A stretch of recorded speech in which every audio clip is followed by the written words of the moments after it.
to another episode of Path to Peace. My name's Michelle and this is me documenting my journey from home life to homelessness, my path to renunciation and becoming a Buddhist nun. So if you haven't caught up already, there's a playlist called Path to Peace and you can check that out. So just wanted to start off with a bit of a shout out to some people who've been supporting me along the way and encouraging me.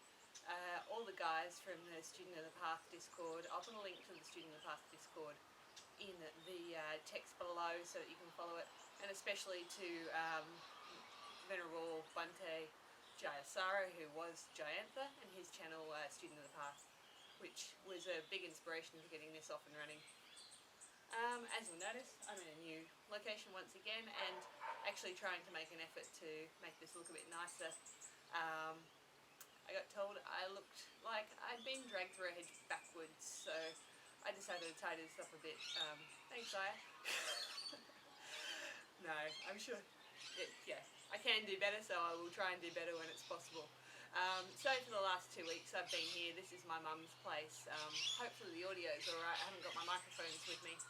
So there's a million birds here. It's really awesome.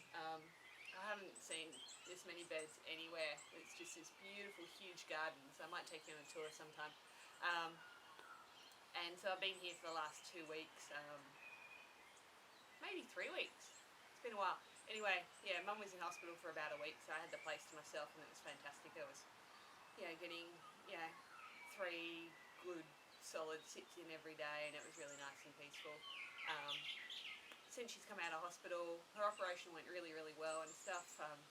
It was open heart surgery though, so it's kind of taken the toll on her. Sorry if I'm squinting, I am looking into the sun a bit. Her operation went really, really well, and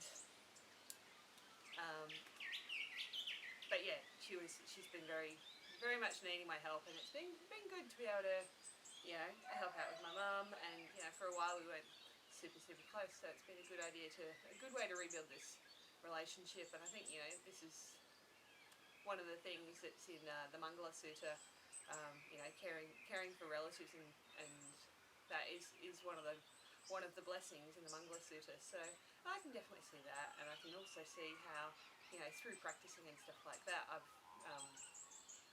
really just naturally, without even trying, the relationships with my family and that have improved. So that's really cool.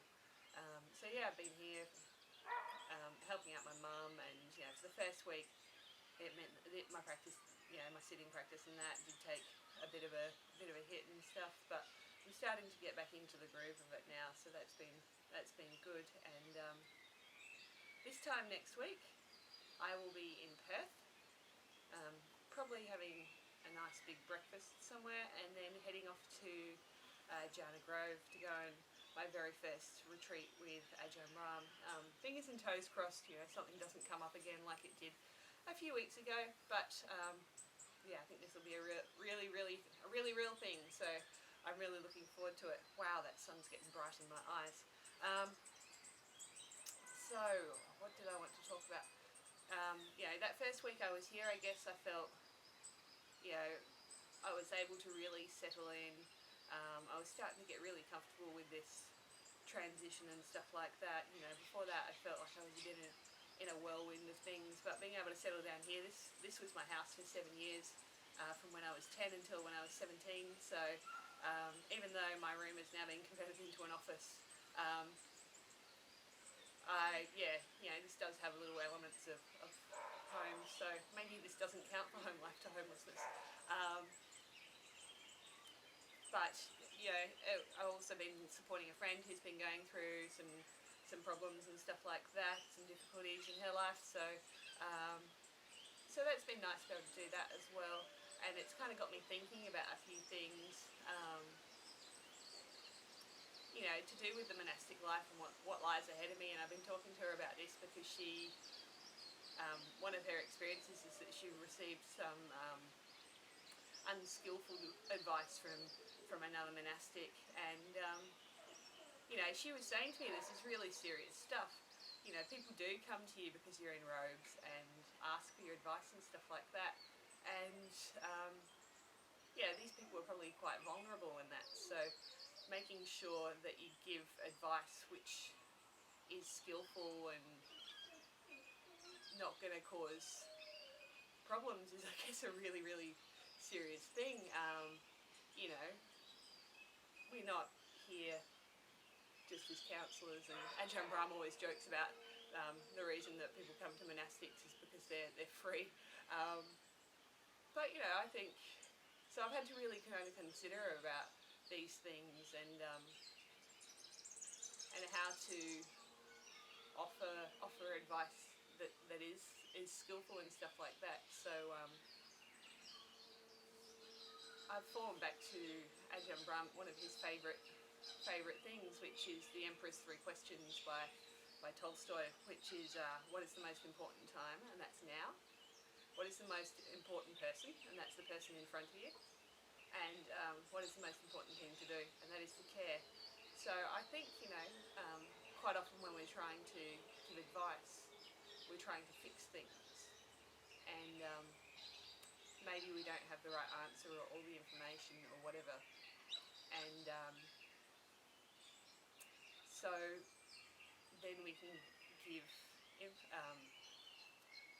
we might give advice that leads someone in the wrong direction or doesn't see the whole picture. So I think if we take the Emperor's Three Questions into account, then we can always at least care for someone.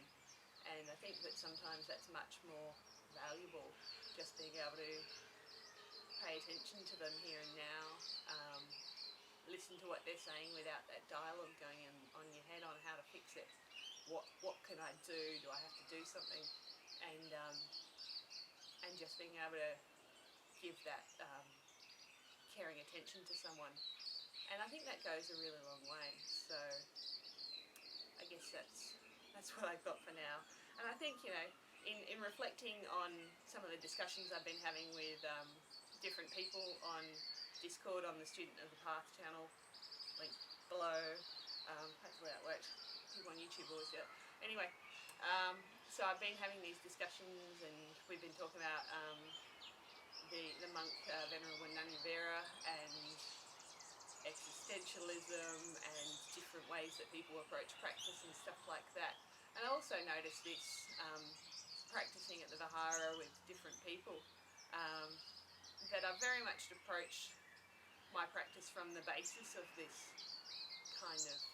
kindfulness approach. A lot of people seem to come from a more structured framework. A lot of people kind of come from this book tradition, and I think this is the thing that really drew me to kind of the Thai forest tradition, to the Australian forest tradition now. Ajahn Brahm, Ajahn Chah, that kind of thing is, I mean, you know, Bhante Sujato too, is, as far as at least meditation and things like that, they've kind of come from this tradition of working from the heart and things like that, you know. Bhante Sujato especially is one of the foremost scholars, so that isn't to be dismissed in any way, and I've very much benefited from his teaching and from his knowledge, from watching his teachings on Dhammanet and stuff. But I think this foundation of working from an experiential point of view has given me a different perspective from a lot of people, and I'm grateful for that. And I didn't realise that people weren't coming from that perspective always. So when we've discussed different things, it's been really interesting to see different people's perspectives. And I was thinking about this the other day, and I haven't had a huge amount of these formal teachings and stuff like that, other than listening to lots of Dharma talks from different teachers online, and I haven't read that many books really. I liken it to Ajahn Brahm's simile of a guy goes to a restaurant. He's booked in weeks and weeks in advance. It's this amazing fancy restaurant, and he gets there, and the waiter brings over the menu, and he looks through the menu, looks at the beautiful gold writing and the calligraphy, and everything's impeccable. And so he starts tearing out the pages and eating the menu. Then he gets up, pays his bill, and leaves. And this whole eating the menu rather than eating the food thing, I'm not saying this is what everyone's doing, but I definitely didn't fall, I've fallen into the eating the menu syndrome with other things in my life, and I think I've led from that, so that's been a different approach. Hopefully I'm not offending anyone by that, and I'm not saying, some people need that book stuff, but I think I approached it very much from an experiential perspective, and I think, I was hanging out at Washington the other day and I was thinking about this, and it reminded me of a story from when I was in Paris for Bastille Day in 2008 or 2009, and we just got to Paris that night, and we jumped on the metro and went in to go and find some fireworks and stuff like that, and things got mighty rowdy and people were throwing firecrackers into the crowd, and it was a bit nuts, and so we thought we'd get back on the metro and head back to our hotel. So we get back to the metro, and the Jardin have closed the police have closed all the metro stations, and we were on the other side of the city, and we didn't have a map. We just had a compass. We knew where we were, and we knew we had to head, say, southeast. I don't remember now exactly, but let's say we had to head southeast. So I actually finished my whole video, and I'm back here going again, so we'll pick up where it dropped out. So please excuse the continuity problems. Anyway, so back to the map and the metro story. So we start walking, and we head in this kind of southeasterly direction. We run, after about 15 minutes, we run into this couple who, this mother and daughter who are standing on the street corner, and they're there with a map and they're spinning it around and trying to figure out where they're going and stuff like that. And they've got no direction, no idea which way they're facing. We had this vague idea we're going to head southeast. We get to the occasional metro and look at the little local map on the metro for the next few blocks and kind of go, all right, we're going to go a little bit further. So they used our compass to point themselves in the right direction and head off in that direction using their map. And we used the map for a second. Oh, here comes a dog. Wonderful. Hi, dog. Everyone meet Rogan. Rogan, lie down, please. So we head off, and okay, he's going to be in the video with us. So we head off, and we eventually get back to our place, and mainly using this compass, which is I guess in this simile I'm likening that to using the qualities that lead towards peace and happiness and liberation, the qualities of the heart of experience and stuff like that, rather than using lots of instructions and rigid techniques and stuff like that. Please lie down. Thank you, good boy.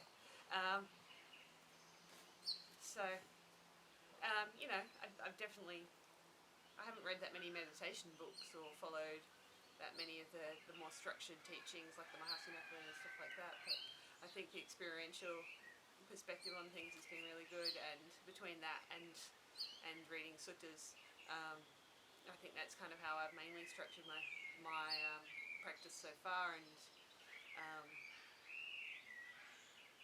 I think different people, I guess, come from things with different perspectives and stuff. So I guess that's why I wanted to relate that simile.